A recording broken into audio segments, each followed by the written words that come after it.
मेरे पक्ष से ज़्यादा वोट आया और वोट आने के बाद मेरा जो विपक्ष था उसको जो है बेचैनी हुआ। बेचैनी के क्रम में वो कुल्लू निकाल करके मारपीट किया। शांतिपूर्ण ढंग से चुनाव हो रहा था, लेकिन इसमें कुछ विरोधी पार्टी और सामाजिक तत्व के जो लोग थे वो अंदर वोटर के साथ अंदर जा करके उसको बताने का काम कर रहे थे, ये लिखना है वो लिखना है। बुधवार 16 नवंबर को कटिहार के सभी प्रखंडों में मुख्यमंत्री नीतीश कुमार की पार्टी जेडीयू के प्रखंड अध्यक्ष का चुनाव था।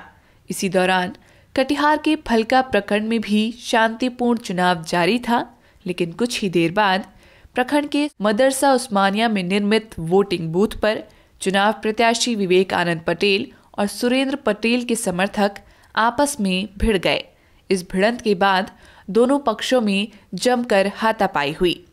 बता दें कि विवेक आनंद पटेल प्रखंड के वर्तमान अध्यक्ष हैं और सुरेंद्र पटेल प्रखंड के पूर्व अध्यक्ष रह चुके हैं। इस घटना की सूचना मिलते ही फलका थाना पुलिस मौके पर पहुंची, लेकिन हालात के काबू में न आने पर पर्यवेक्षक द्वारा चुनाव को रद्द कर दिया गया। मैं सुरेंद्र कुमार पटेल बोल रहा हूँ। मैं अभ्यर्थी हूँ इस चुनाव में और मेरे पक्ष से ज़्यादा वोट आया और वोट आने के बाद मेरा जो विपक्ष था उसको जो है बेचैनी हुआ। बेचैनी के क्रम में वो कुल्लू निकाल करके मारपीट किया। मारपीट के दौरान में जो है बीआरओ सब जो थे वहाँ से जो आए हुए थे सब टेबल उल्टा दिया, जो कि शायद आपके मोबाइल में भी होगा या और लोगों के मोबाइल में भी कैद होगा, और चुनाव रुक गया। इसी वजह से चुनाव रुक गया और हम इससे बेसी और आपको क्या कर सकते हैं। कुर्सी का या टेबल फेंकने का क्या कारण था, क्यों विवाद? कारण ये था कारण ये था कि वहाँ जो महिला थी वो महिला टिप लगाती थी और टिप लगाने के लिए वो ये बीआरओ ही जाते थे उसका दस्तखत करने के लिए। इस पर मेरे पक्ष के लोगों से कहा गया कि आप क्यों जा रहे हैं? आप अगर जाते हैं तो हम लोगों का भी आदमी साथ में रखिए। आप पर भरोसा नहीं, आप क्या लिखेंगे? अगर महिला मेरे पक्ष का ही नाम लेती है, अगर आप विपक्ष का नाम लिख देते हैं, इसी बात पर विवाद है। क्या चुनाव के समय में क्या प्रशासनिक व्यवस्था होना जरूरी था या नहीं? एकदम बिल्कुल होना जरूरी।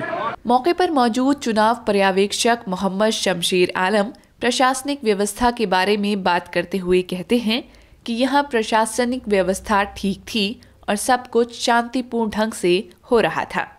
उन्होंने बताया कि अब जिला निर्वाचन पदाधिकारी ही तय करेंगे कि यह चुनाव कब और कौन सी जगह पर होगा। चुनाव का रंग चढ़ा हुआ था, अचानक भंग हो गया, क्यों हुआ?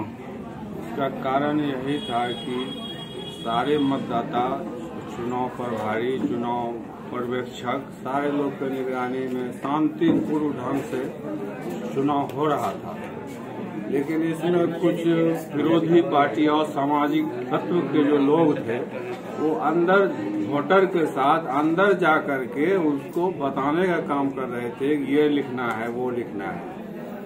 उसके बाद उसको रोकने। सर आप यहाँ पे चुनाव करवा रहे थे, चुनाव में आप प्रशासनिक व्यवस्था क्यों नहीं करवाए थे? चुनाव में प्रशासनिक व्यवस्था था, थाना के इंफॉर्मेशन बजाते चुनाव प्रभारी जो हैं वो अपने लेटर से उनको अवगत कराया गया था कि यहाँ इस तारीख को है और यहाँ जो है कि थाना से आए हुए थे, फलका थाना से, ऐसा नहीं है उसके बाद वो 5-10 मिनट के बाद उसे रोका भी नहीं गया या वो चले गए, ऐसा क्या कारण है? यहाँ शांतिपूर्ण ढंग से हो रहा था, यहाँ किसी तरह का वाद क्रांति क्यों हो गया? इस तरह की जो विपक्षी पार्टी थे वो लोग नहीं चाह रहे थे कि चुनाव हो। अब यह चुनाव यहाँ नहीं होगा। अब ये जिला निर्वाचन पदाधिकारी जो है वो निर्णय करेंगे कब होगा और किस प्लेस पे होगा, कहाँ होगा, वो करेंगे। ये अब तक निश्चित नहीं हुई है? जी अभी वो निश्चित नहीं। बता दें कि बुधवार को इस चुनाव में कुल 800 मतदाता अपने मत का प्रयोग करने के लिए मदरसा उस्मानिया में निर्मित वोटिंग बूथ पर पहुंचे थे।